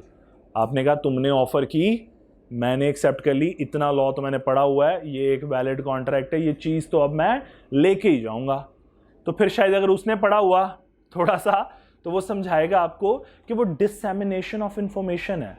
वो मेरी प्रोडक्ट या सर्विस के बारे में इंफॉर्मेशन गिवन है सिर्फ कि मेरी प्रोडक्ट की डिस्क्रिप्शन क्या है और मेरी प्रोडक्ट की प्राइस क्या है। ठीक है, इसका मतलब हरगिज़ नहीं है कि ये काउंटर पे पड़ी या शेल्फ पे पड़ी हर चीज़ ऑफर है। वो ऑफर नहीं है, वो इनविटेशन टू एन ऑफर है कि आप आओ और आप ऑफर करो। अब इसका मतलब आप जब वो चीज़ उठाते हो शेल्फ से और आप जाके काउंटर पे पेश करते हो कि ये मैंने खरीदनी है, तो in fact you are making the offer कि जनाब मैं ये खरीदना चाहता हूं। तो एक्सेप्टर के पास राइट है कि वो रिफ्यूज कर दे। प्रपोजल रिफ्यूज किया जा सकता है ना, ठीक है, तो उसके पास राइट है वो रिफ्यूज कर दे। यानी लॉ ने आपकी पोजीशंस क्लैरिफाई की कि by picking up a product from a shelf is actually not an offer, it was not an offer, in fact you are going to make an offer at the counter. Clear हुई बात की?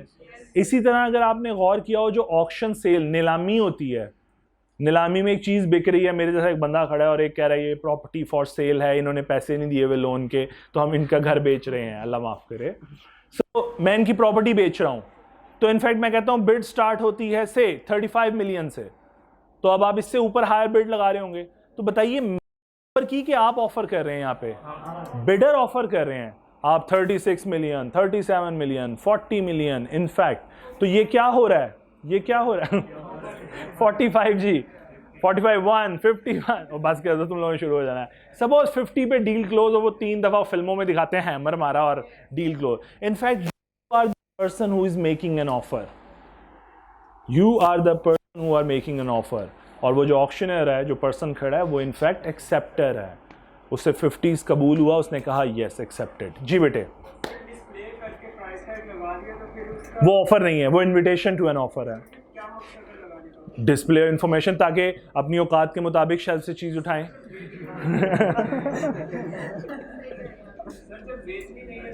नहीं बेटा, information देने का मकसद ये है कि समटाइम मेरे जैसा गरीब इंसान होता है, वो कहता है नहीं 50 वाली नहीं 20 वाली लूंगा।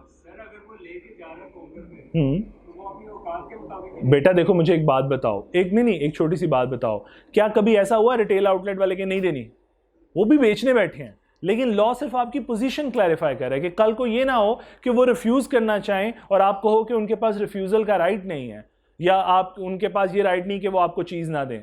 They have the right, because law ने आपकी पोजीशन चेंज कर दी, आपको ऑफरर बना दिया, इस ये कह के कि ये इन्विटेशन टू एन ऑफर है। जी क्या क्या क्या बेटे? ओके ओके जी, यहां तक समझ आई जी बात? सर ये तो एक ऑफर से पहले की चीज होगी ना?